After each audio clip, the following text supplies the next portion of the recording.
Hey everybody, welcome to the Coach Steve Smith Show. Jeff Underwood, Jerry White. What's up, man? Again, anytime we get to hang out, talk a little ball with the old ball coach. And this is a week, coach. We had the honor of hanging out talking to Rush yesterday. Now we get you Yeah, today. man. That's cool. Y'all got more championships. We got fingers. Tough act to follow, man. Tough act to Man, follow. I will say this. That dude thinks so highly He of you. does. He Yeah. spoke amazingly highly of you and how you treated his family, how you treated him, his kids. And he really liked it when you got hard on his boys. He said they needed it.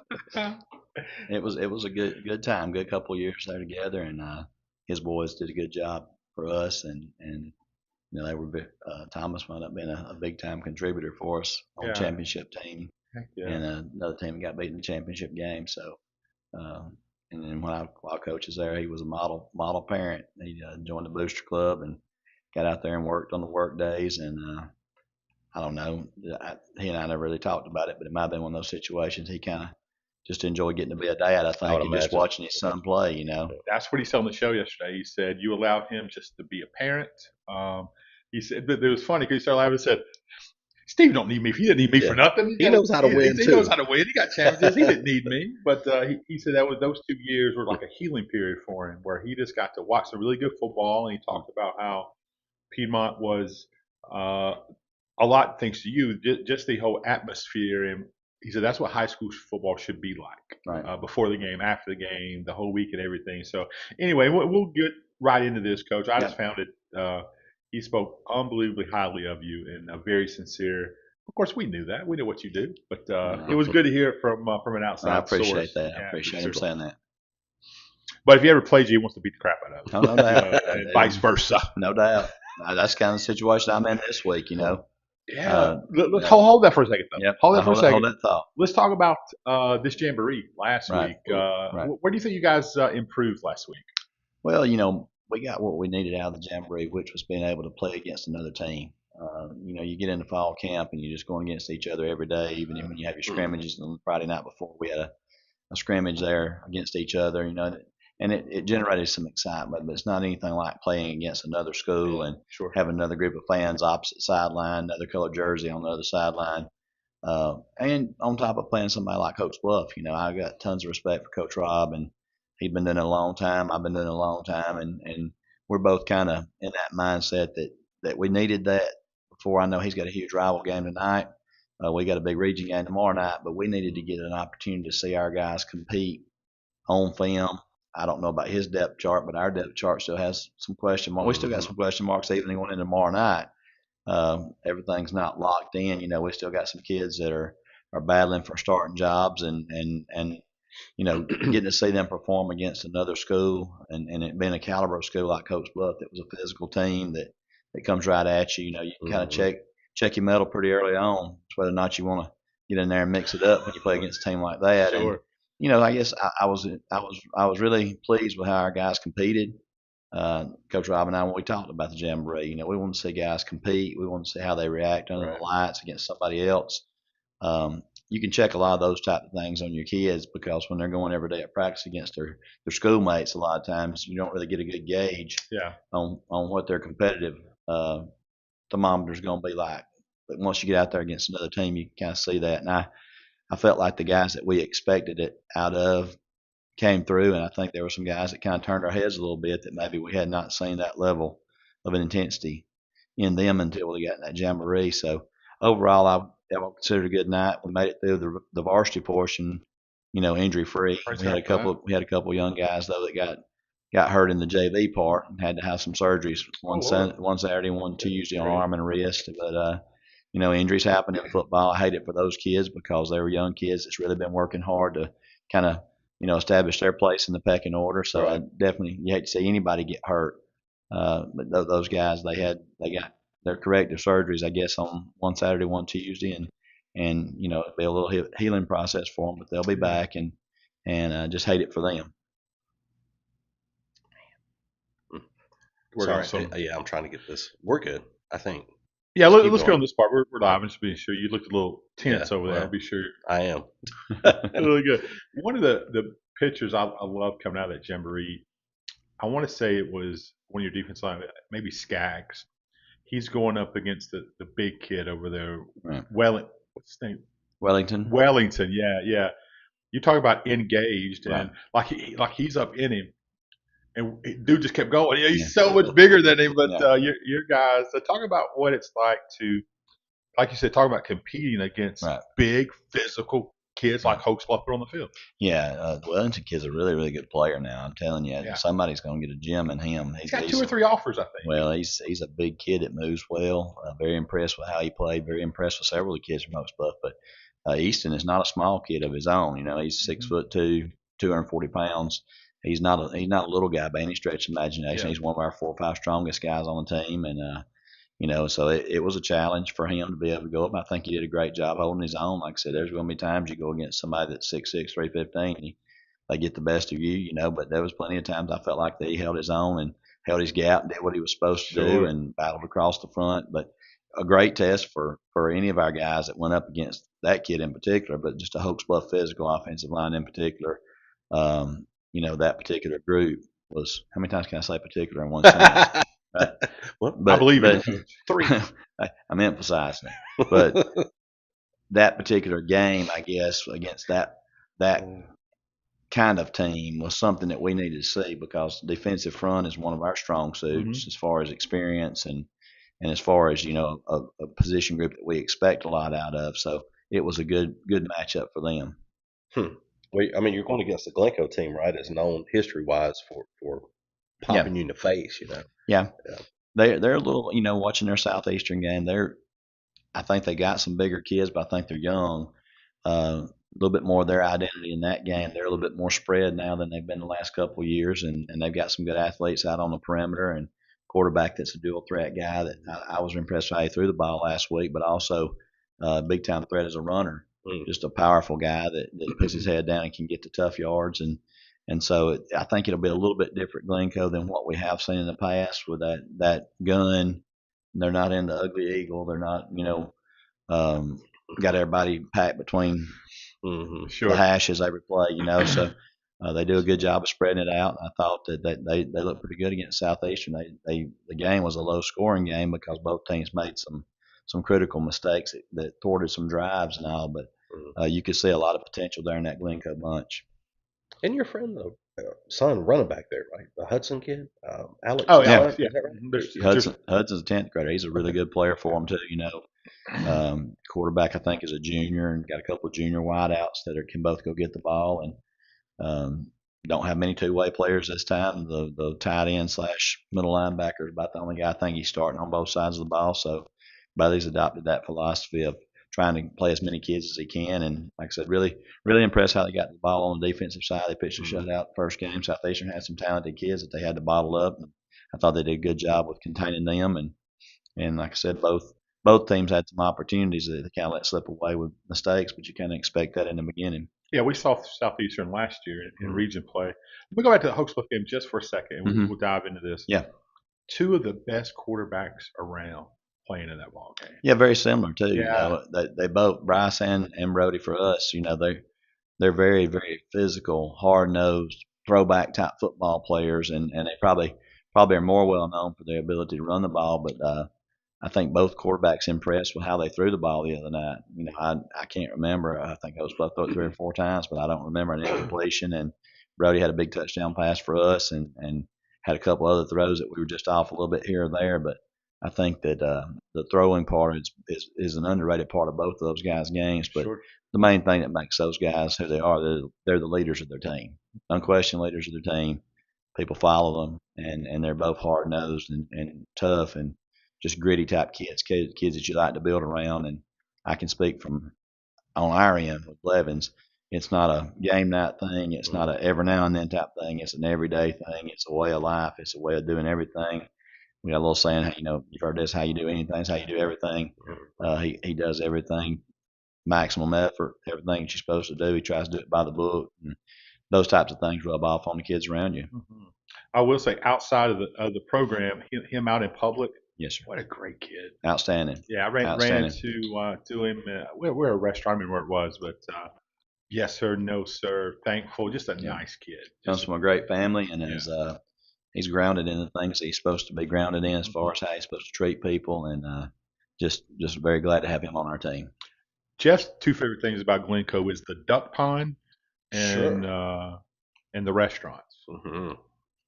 There is some nice little places to go in there. Yeah, you you know, get a Big little something Chief, to eat right man. there. Hunger Hut, Big Chief. Yeah. They got the Coosa Corner open there Yeah. now. Get your There's a biscuit. lot. Hey, don't sleep on Tawanas. No, Really? I don't know what that is. Me neither. So it's right off the main, behind the church, right off the main drag. It's Okay. a really good restaurant. You go in, it's pre-made stuff. You take it home and cook it. Okay. Yeah. It's frozen stuff, like frozen entrees and stuff. I'm telling you, you're missing out. One of the Mexican restaurant there too is a favorite. You know, If you can get in. Sunday afternoon favorite. You just got to wait a little while. That's right. If you can get in. And boy, he's a great Now, guy. Coach, let's. Jeff's excited to talk Glencoe. I'm trying to have to get him down a little bit, man. Get him down. You know, he lived out there, right? Sure, So he knows that community very, very well. Before we really dive into it, how proud are you of Bailey Blanchard? Oh man, words can't express. I'm excited for him.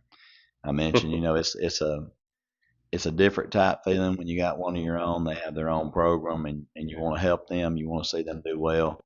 You know, I told him, I said, I want to see you do well every week except this week. And Absolutely. we've texted a couple times this week, but we usually talk 2 or 3 times a week and just get caught up on how things are going and all. But you know, watching him be able to get an opportunity to be a head coach, and obviously with his dad being with me for 17 at Piedmont, 1 at Westbrook, you know, just it's special. It's special. I've got my biological kids, and then as a coach, you got all these other kids that you kind of claim them as your own, but there's some of them like Bailey that's kind of extra special just because he grew up around the program and got to see him from the time he was elementary through middle school, and now watching him be a dad and a husband, and then have the opportunity to be a head coach. It's really neat to see that. And I really, to be honest with you, I'll be glad to get this game over with. You know, you don't wish your season away. And I tell the kids to just live in the moment, live for the game that's here, and that's what we'll be doing for the next 36 hours or 48 hours, whatever. But I don't enjoy competing against him because I want to see him do good, but I want to beat his eyes shut tomorrow night if I can. But that's what he's going to want the same thing. Yeah, man. so you want to give him a good lesson on No. that you can, you're going to teach him how to come from the ashes of a loss, right? Well, That's the game. I'm not going to give him any bulletin board material, but I think he would say the same thing he'd say on our end. You know, I think he pulls for us, but he's definitely not going to pull for us tomorrow night. And he shouldn't. And that's one. That's the part of coaching that's one of the things about coaching. It's bittersweet. It's cool to look across the sideline, see him, see Silas, see Austin Bishop, see Dylan Terry. I think 4 of the guys on that staff are guys that played for me. Yeah. So it's it's really, really cool, I guess, to look over there and see them doing their thing and wanting them to have success, and then having to be on the other sideline tomorrow night to compete against them. They know my mindset. My mindset is I want to try to kill who's on the other sideline. I mean, that's the way you're supposed to do it, right? But after tomorrow night, it'll be a lot easier for me to move forward. Well, and keep up with them. We're just getting to know Bailey. Class guy, man. First time I met him, he was a kid at Piedmont, right? I was seeing what you guys had going on, and that was a good hire. Let me just say that was a good hire. But you know what? It's the Westbrook show now. It is. It is. Oh, speaking of Bailey Blanchard is watching. I didn't realize that. He said, "Ask him what the first play of the game for Westbrook will be." I'm gonna flash it. I'm gonna flash it to y'all right here. Am I off camera? You're off camera. Click it off me. I'm gonna give y'all something, and then ask Bailey. Watch this. Hold on. Take me off camera. All right, you're off. Right here. Okay. Now ask Bailey what he thinks the play's gonna be. Hey Bailey, what do you think the play is gonna be? One of your Westbrook people said the answer is a touchdown. That's the play. Bailey, what play is he calling? Keep going back. No, we got it. We knew. Oh, you did. Okay. What did he say? He's probably laughing. What a good dude, man. While waiting on his response, it's a region game. Yes. I mean, all the pageantry aside, again, we always talk about how tough this region is, but you get into region play right off the bat. There is no, hey, let's get us a different opponent. The wins, loss don't matter, but this matters. No, for sure matters. Like I said, this has playoff Ride implications. 24 power, he said. There you go. And you probably could ask any kid at Westbrook, "Hey, coach, what's going to be the first play?" Ride 24 power. Yeah. So That's great. I'm stubborn, That's great. but that's an old inside joke. I think my wife knows what the first play is going to That's be. so I mean, funny. everybody knows what the first play is going to be. I can see the whole stands calling the play. Yeah. Oh, that'd be great, wouldn't it? Yeah. It's so How funny. dangerous is it to play a team like Glencoe? I mean, they're determined. They won 2 games last year, Right. But now they're got to prove something, right? I mean, so how dangerous is that when you got kids coming on the field that are hungry? Oh, yeah. No doubt. I mean, you're going to be playing on a lot of emotion tomorrow night. Our guys being the first regular season game, home opener, all that. You got all those external things that get kids amped up. You know, our community is extremely excited about getting to play football. We've had tremendous support all through the summer, all the things leading up to the game. More buzz about football, about Westbrook Christian football than I can remember, at least in the time I've been there. Just everything pointing positive momentum going toward the game. And then you got another team coming in from in the county that is running off of a lot of emotion, coming off an opening game win, new excitement, young coach that everybody's, you know, rallying behind and doing some things. They got 50 plus on their roster this year, and just a setup tomorrow night that can make it, you know, make it the type of atmosphere that you want, which is good and fun, but also the game, you know, it could go a lot of different directions with emotion. I try to tell our kids, you know, the emotion, you can only play off of emotion so long. You eventually have to settle in and play the game, but I'm sure there'll be a lot of people flying around early in the game and you know, wanting to do their things to the best of their ability. And I think it'll be a 4-quarter game. It'll be one of those things about being able to sustain and keep that momentum going, you know, for 4 quarters. And all the things that coaches like to say, you know, you can't have penalties, you can't have turnovers, you got to be able to be good in the kicking game. All those things will be applicable when you have a game like this. Like Blake Matthews always says, you just got to control the line of scrimmage. Sure. And then look, there's a lot of things that's changed about the game, but usually the team that blocks and tackles the best still wins. I always love getting your take on special teams. Yes, sir. Most coaches don't dive into it as much, or I would say most teams don't put as much effort or emphasis on it maybe than you guys do. I think everybody tries at it, and I just think you have to be intentional about emphasizing it because, you know, a lot of small schools, I can remember my time at Cedar Bluff, you know, when you had 20-man rosters, not only are you playing both sides of the ball, but you had people playing special teams, you know, as well. And you had some kids that never came off the field. And inherently, as people start to fatigue a little bit, you look for places that you might can take a play off. And so often those plays off will happen on special teams. And it's kind of like I emphasized to our extra point field goal team. You know, we got a really good kicker. He's good snapper, good holder. We got the people that touch the ball are really good. But those 7 guys or 6 guys across the front and those 2 up backs, that can't be the time that they take a play off and don't step to their gap, let somebody penetrate, get a hand on the ball, because you get spoiled sometimes when you're just kicking on air at practice that Reed's going to make that. Reed's going to make that. Taylor's going to snap it. Parker's going to hold it. Reed's going to make it. And same way with your punt team. You know, it's been fun to watch Reed's punt and develop. You know, and we got another kid, Joseph Naughton, that's a younger guy that's been kicking and punting. And it's fun to watch him kick the ball and see him kick it 40, 45 yards and it turn over a spiral. All that's cool. But the right guard or the left tackle or the up backer, they can't just take a play off right there and not fill their gap on the punt protection. Because you watch film on Glencoe, I mean, they're going to pressure the punts. I mean, that's something that you got to protect. You know, that's something we've emphasized all week. I don't think we do anything necessarily novel with special teams, but I think the best way to say is we emphasize it. And when you emphasize it and you can sell it to the players that this is important, that if we get a chance to get a return, everybody do your job. If you get a chance to block a kick, then everybody do your job.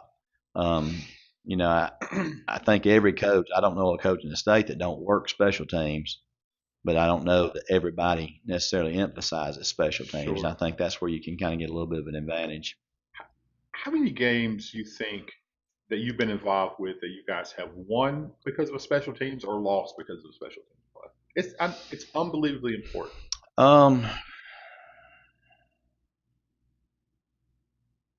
I consider 2-point plays as special teams as well. Sure, I would agree. I've made some decisions where we went for 2 and it didn't work out. I've seen some times where we've kicked the extra point and it made a difference in the game. I've seen some times when we played people that went for 2 every time, and we wound up winning by 1 because they never tried an extra point. I've been in some games where somebody went for 2 every time, and because they made them, it kind of took us out of kicking the extra points ourselves because we were trying to play Sure. catch up. Returned a bunch of kicks over the course of 30 years to kickoff returns, punt returns. A lot of it at Cedar Bluff at the 1A level when you really had people playing both ways in all special teams, and you could catch somebody that was taking a break on punt team or whatever. Blocked a few kicks. We've had some kicks blocked that changed games, in the negative for us. So I would imagine I probably coached close to 400 games in 31 years. And I bet you that there's been a big special teams play in at least 100 of those. So at least 25% of the games there has been a special teams play somewhere that affected the game. An onside kick recovery, a kickoff that the other team fumbled, or a kickoff that we fumbled, or a drop punt that we dropped, or when it bounced and hit our blocking guy because it was a short kick. I bet there's been 100 of those 400 games that there's been a big special teams play in there that kind of swung the momentum. What's one that sticks out in your head that it's your all-time favorite? I know you like them all, but All You don't time. like the losing ones. no. Well, the good plays. The good plays. I will say this: we had a game with Westbrook when I was coaching at Cedar Bluff, and it wound up being 68-63. Cedar Bluff won the game, non-overtime. Neither team played much defense. They kicked off to us. We ran it back for a touchdown. We kicked off. They had a kid named Lombardo. I think his last name was Lombardo. Yeah. He had 7 touchdowns that night against. We kicked off. He run it back for a touchdown. They kicked off to us, and we run it back for a touchdown. So 3 straight plays with kickoff, return touchdowns. I remember that game with that happening. And then I can recall times I had a guy that when I was at Piedmont that we're gonna kick it. I'd kick it in the bleachers, but don't kick it to this guy. Don't kick it to this guy. No matter what, don't kick it to him. We kicked it to him. He ran it back for a touchdown. That was against Leeds, and they beat us. I think that was 2015, maybe. We've had opportunities like that to where a block kick really changed the outcome of a game. I can't remember. Bad part about it is I remember the ones that negatively affected us a lot more. We had a game against Jacksonville just 3-4 years ago at Piedmont. We won 55-45, and we returned 2 kickoffs. I think it was that game. It might have been a different year. I can't remember, but it all runs together. I remember we had one year against Jacksonville. We returned 2 kickoffs for a touchdown in the game. We stayed ahead of them. They got a little momentum. We returned a kick again for a touchdown. It kind of sealed the game for us. But I really believe that when you take a close look at it, and that's me saying that about 25% of our games, I imagine that's probably across the board. I'm trying to think of a game at Westbrook. Last year we had that crazy game at Locust Fork where they onside kicked every time. Locust Fork didn't have a whole lot of things working against them early in the year, but one of the things that had happened the first couple of games, I want to say they had allowed 3 kickoff returns for touchdowns, and so we go to Locust Fork and Coach Adams just onside kicked every time. And it's bad enough you're trying to stop Dino and that offense they have, but then you had to. So after they started onside kicking every time, we started onside kicking every time, and I think we wound up getting a couple of them during the game. Had a couple of inadvertent whistles there at the end when things happened with the scramble for the ball, but that was kind of wild because there's like 14 attempted onside kicks that night in the game, so that was kind of a weird night. It reminds me of that Netflix show or YouTube show, the coach from Arkansas that never punted. Yes. Yeah. Very successful high school career over there. Then he went to college, and I kind of lost track of him. Yeah, I think he's back in high school. I think he went to Presbyterian and coached at Presbyterian for a while in the college, though, but I think he's back in high school ranks now. Very interesting. I mean, the analytics for what he – Oh, yeah. It made sense. Somebody, let's see, Brandon Jessica Jones says, running into a punt returner, allegedly. Yeah, that kind of was a momentum swinging play last year in one of our games. Somebody said, "Dang Dino." It was funny stuff. Dino was a dude. He was. He's at Murray State, but playing running back. We got Eric Kirkpatrick playing up there from our team last year, and I think Dino is fully recovered and doing well from what I understand. Good kid, man. Yeah. You hate when injuries happen to you kid. You do. The kids like him and Logan Anderson last year too, which I hear he's. John said he's really recovering well in the weight room and getting stuff done. Yep. Whew. Appreciate all the comments coming in. A lot of kicking, Tom, man. That's good stuff. Oh, yeah. I enjoy that. I'll tell you this: the kicking game is fun when you got a kicker and a punter. Sure it is. And I've been pretty lucky over the last 20 years or so to have somebody that could handle those duties and did it pretty well. Dylan Terry, one of the guys I mentioned that's at Glencoe, he was our kicker, and it was a really good kicker in high school. And Bailey was always a holder, but you know those guys, when you get guys like that that can handle the ball, and like I said, I mentioned Taylor Brown's our long snapper, and Parker Sam's our holder, Reed our kicker, and Joseph Naughton's backup kicker. Brooks Whiteside also can snap. Brody Blevins holds. I mean, it's a lost art. I can remember some of my early days at Cedar Bluff. You're just trying to find somebody that could snap it, and trying to find somebody that could hold it, and then somebody had a strap or a square toe, and you're just trying to get somebody to punch it through. You know, absolutely right. Old school, baby. Yeah, I like it. But you know, it's mighty fun. My middle child Sloan was kicker for me. Easton Kirk kicked over at Piedmont some.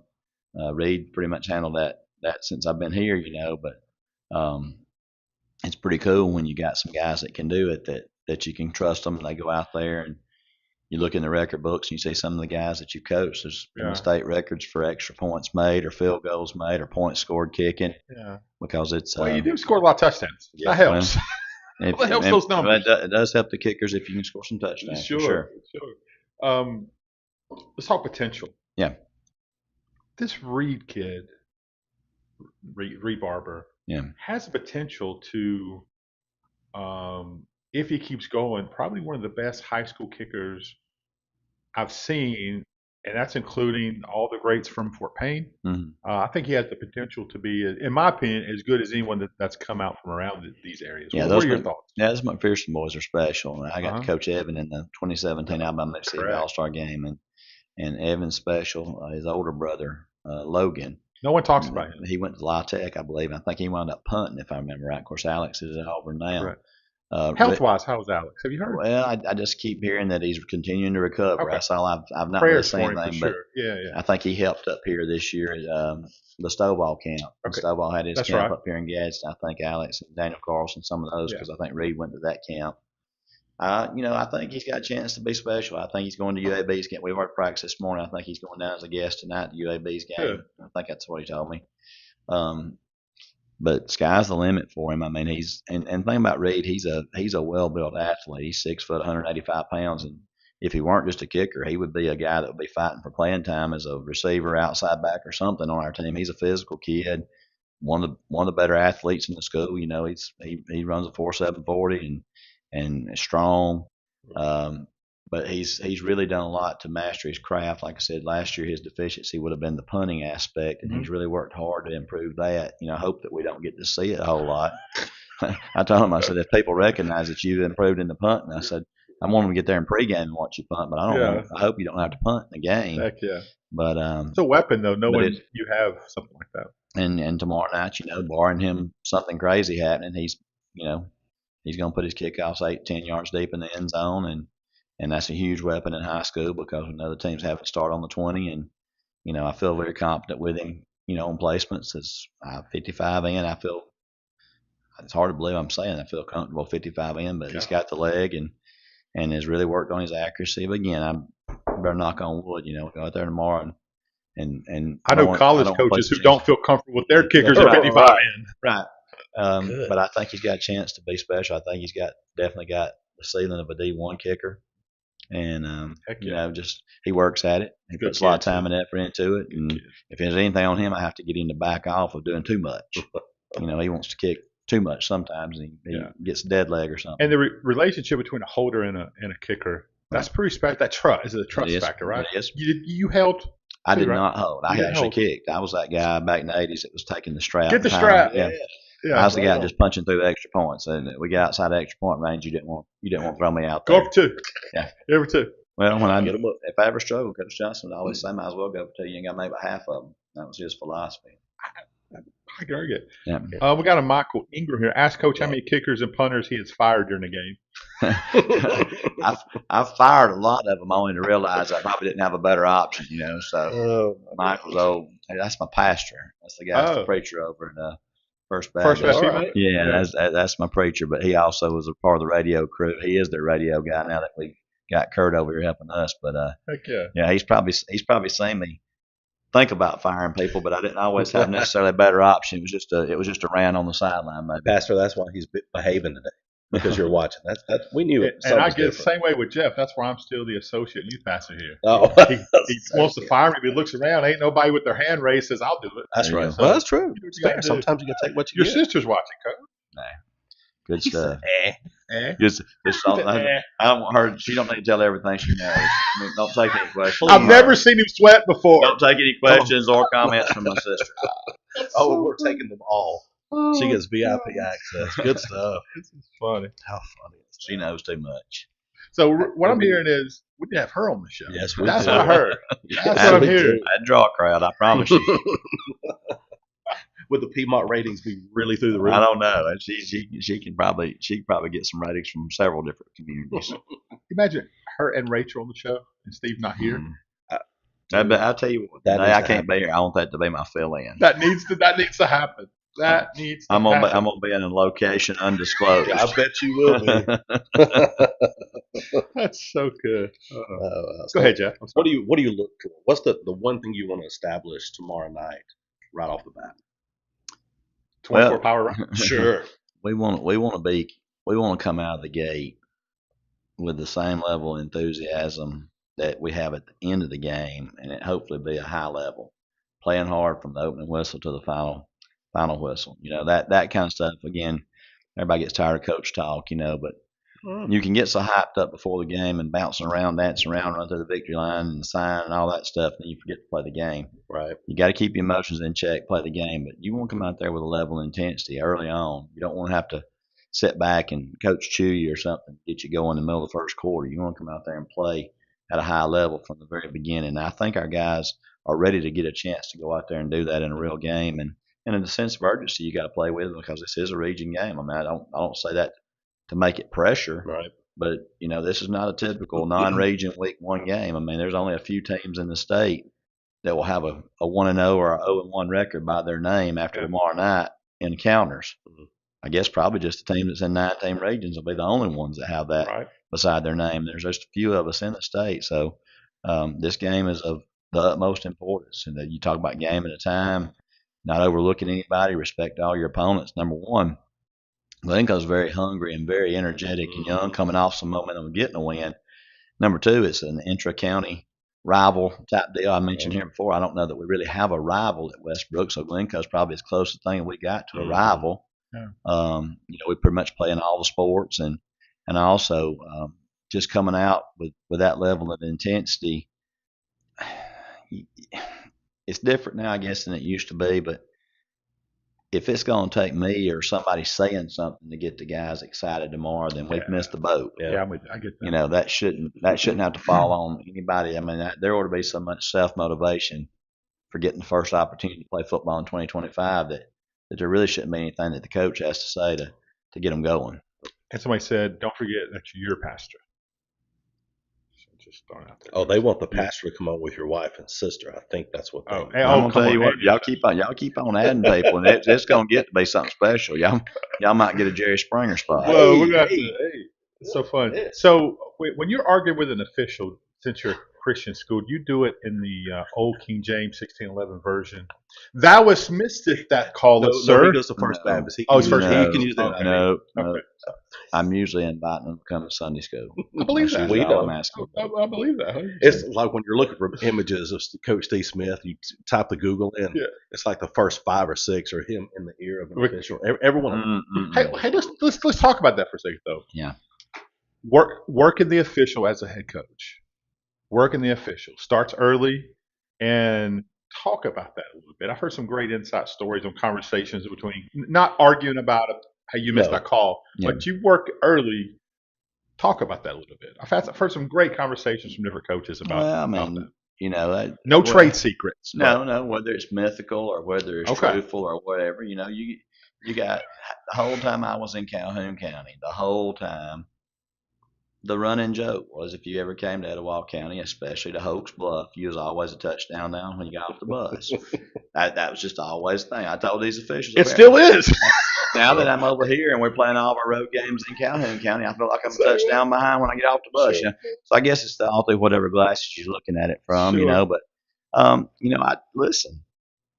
You look at the officials today. You got a bunch of guys that are my age and older that have done it because they just love doing it. Absolutely right. You got a bunch of young guys that are doing it, whether they're in college. I know over in Calhoun County, a lot of the college kids, they were trying to get them in the official association. They might have been doing it so they can make some money, want to help pay their way through school and all.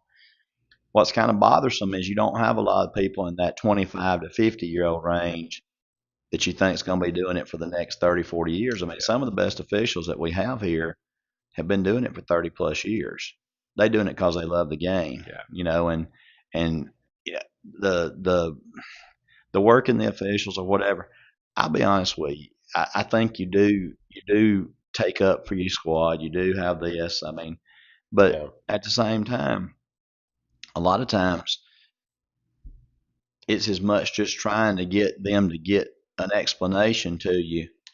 We had a situation in Jamboree last week that what they communicated to me, well, that didn't make sense. The way it was first communicated to me, well, I knew that wasn't what happened. The problem was we had to run another play within 25 seconds, or I got to take a timeout. Now, by 3 or 4 minutes later, it was, well, that wasn't what I meant. I meant this guy had that guy covered up.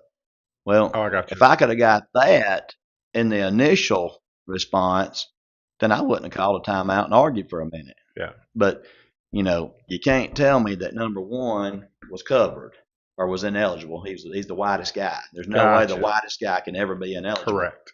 Well, when we come back and got it all sorted out, some 3 or 4 minutes later, mind you, and I had to take a timeout and still didn't get the explanation, well, that's frustrating from a coach's perspective. Give me some reason it can happen, but number one couldn't have been ineligible. Now, if he had the next guy covered up, then say he had the inside guy covered up, the inside guy was ineligible. I don't have an argument on that, even if I thought he didn't. I can live with that, And so what happens in situations like that, it becomes a lot more theatrical. I remember the white hat last week telling me, he said, quit waving your arms and just talk to me like a normal human being. He said, quit trying to make a show out of it. I said, I'm not making a show, but you at least give me a reason of something that could legitimately be. Number one can't be ineligible. He's the wide receiver. He's the widest guy. Whether he's on, whether he's off, he can't be ineligible. I said, you don't want me making a show. You don't want me giving the hand gestures and all that. You want me to talk to you normal. I said, well, at least give me an answer that can be legit. And he said, Coach, I'm just going with what my guy's telling me. Well, his guy finally told him 3 minutes later, no, number one was eligible. He covered up the other guy that went out. Well, if we'd have had that explanation in the first 15, 20 seconds, I wouldn't have took a timeout. If I wouldn't have took a timeout, we wouldn't have had the minute theatrics of me waving my hands and barking and everything else. And so it looks like it's a lot more of a situation. It looks like I don't like the guy. It looks like he don't like me. It has nothing to do with that. Just give me an explanation that can be legitimate. You see here, they're saying, Coach, at the next coaches meeting, you need to do a breakout session on how to communicate with referees. Someone said he always gets his money's worth.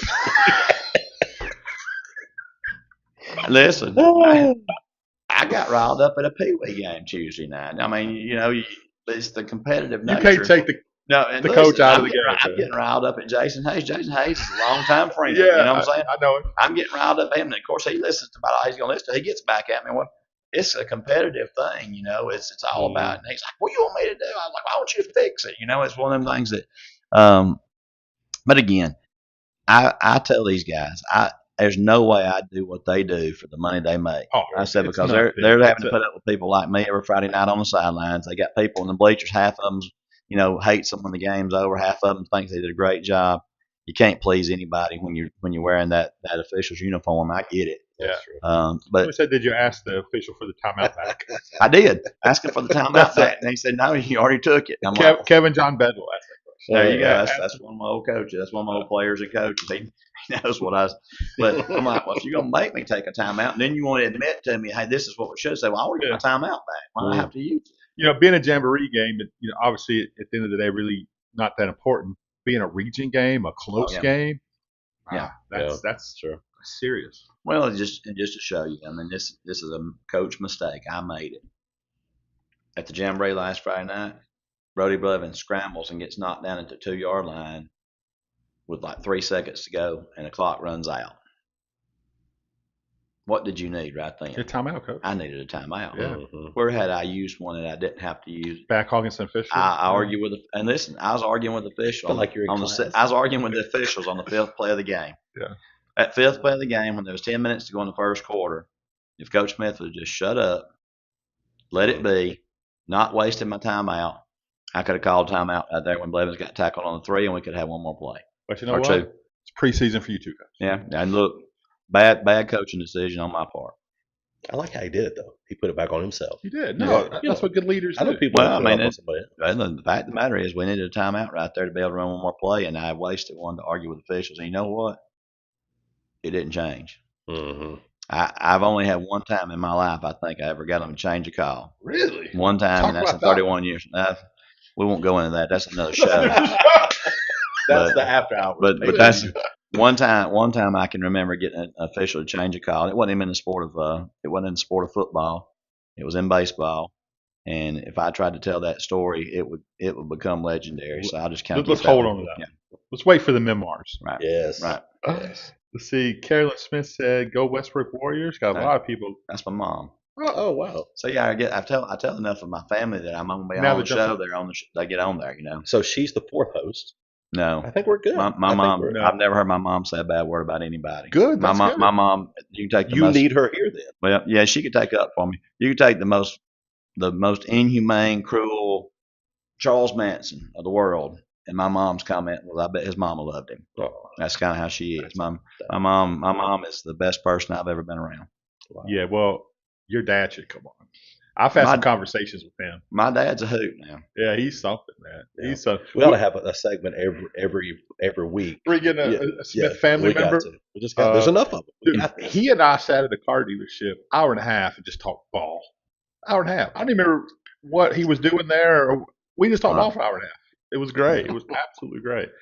From my understanding, I do remember they like the top of the river. Yep. Yeah, that's what I bring out of the whole conversation. And for whatever reason, he loves you, Steve. Well, I appreciate that. No, But- that dude.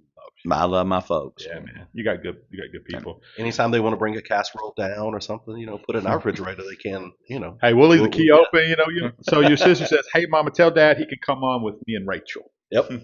Oh my God. Oh, he didn't see. That's even better. I tell you what, you get my dad, you get my sister, you get my wife, you get Michael Ingram, you get all those people in here together. Dude, it seems like a Thanksgiving episode. Thanksgiving at the Smiths, It man. must be. Man, And they can it's gonna bring be- casserole with them. that'd be something Hey, else. Yes. let's talk. I know we're running out of time. Let's talk a little bit about what is a game day like at Westbrook. Yeah, tomorrow, it'll be a lot of fun. We get there in the morning. We try to get biscuits for the kids. They'll come in, get their biscuit, get their jersey. We started doing some things when I got there, some things that I like to do. We'll have one of our seniors. It'll be our making a difference person. They'll pass their jersey off to an adult in the school that's made So a difference cool. in their life, and that teacher or staff member, support staff, whatever, wear their jersey during the day. We'll have like 4 of our seniors, 2 at the elementary or at the pre-K, and then 2 at the regular car line. They go and open doors, greet kids and stuff coming in. Just try to socialize with the young kids a little bit. Normal school day, pep rally at 2:30, pregame meal at 3. Go down do our walkthroughs about 3. Being a home game, we won't be in a big hurry. Go down do our walkthroughs on the field.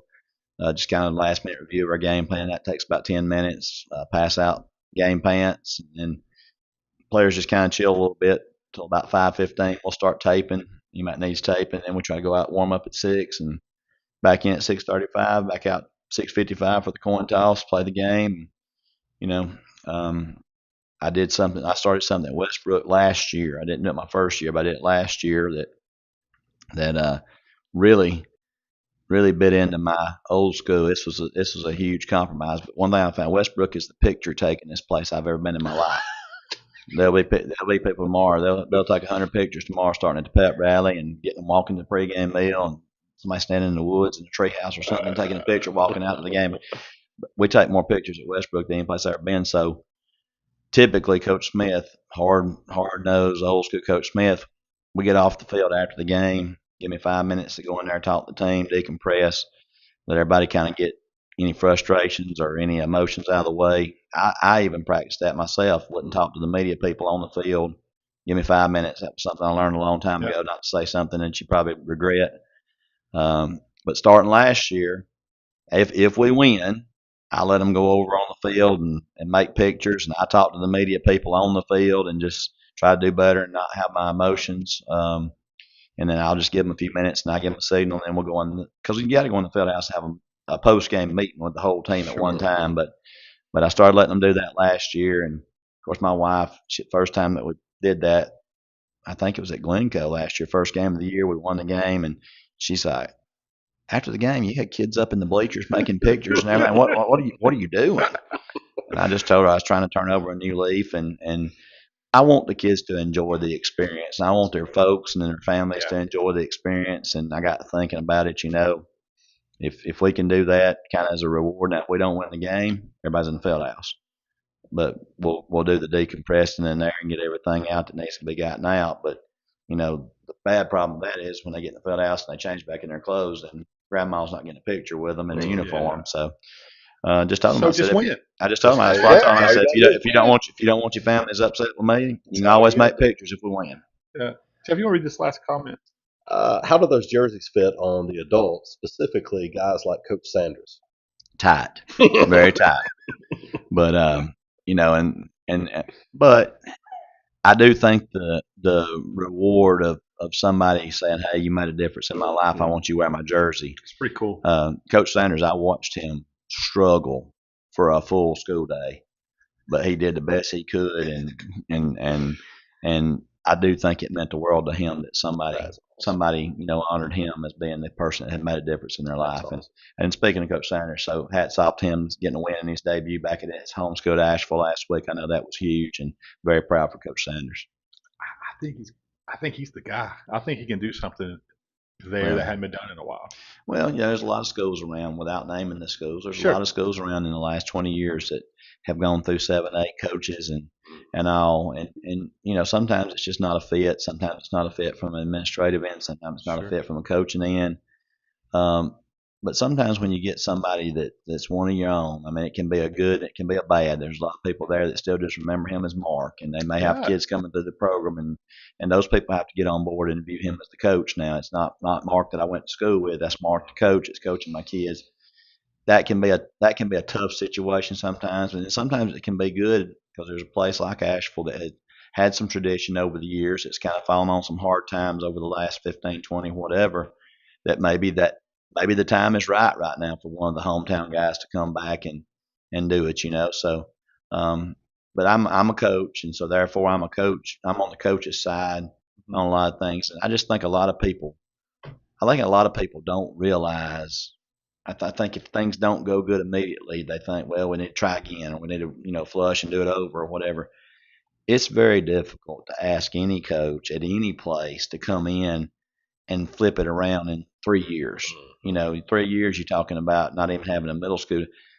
Now, I will say on compromising then, if you give somebody 5 to 6 years and they've had a middle school class come through and a high school class, and they've had all their guys come through under their weight program or whatever, and after 5 or 6 years it hadn't changed, then you may have to pack it up and go a different direction. But it's so difficult to ask a coach to come in 2 or 3 years and flip things. And then, you got some kids that are at some schools that they're working on their 3rd head coach in their 4-year high school career or whatever. And that's a difficult situation. That's difficult for the players because at the end of the day, players are pleasers. They want to please their coach. They want to do what you ask them to do. And if it's something that's completely contrary to what the last coach had or the two coaches before, there's some kids now that are graduating some schools in this local area, either Etowah County or the local area, and they will have played the 4 or 5 different coaches from 7th grade through 12th grade, and if that high school coach is trying to implement with the middle school what they're wanting to do, that's a new philosophy to learn every year, and that's tough for kids to get comfortable with. It's any profession, any of us, year 2 is usually a little bit easier than year 1 when you know what to expect, right? Last thing for me before I throw it over to my quarterback here so he can end the show for us. Prediction for the Alabama FSU game. I think Alabama beats them handily. I think it's probably 42-14. I don't disagree with that. I think the FSU, they got some guys that have been mouthing off a little bit. I noticed that. You got to win more than a couple of games before you go mouth off going after one of the big dogs. Got that right. You said 3 touchdowns, right? Yeah. I think 21. Yep. All right, guys. Thank you, Coach Smith. As always, get out and support your Westbrook Christian football Warriors tomorrow night right there at home. Excited. It's gonna be on. It's gonna be a lot of fun. Cool Yeah. night. Gonna feel like fall football weather.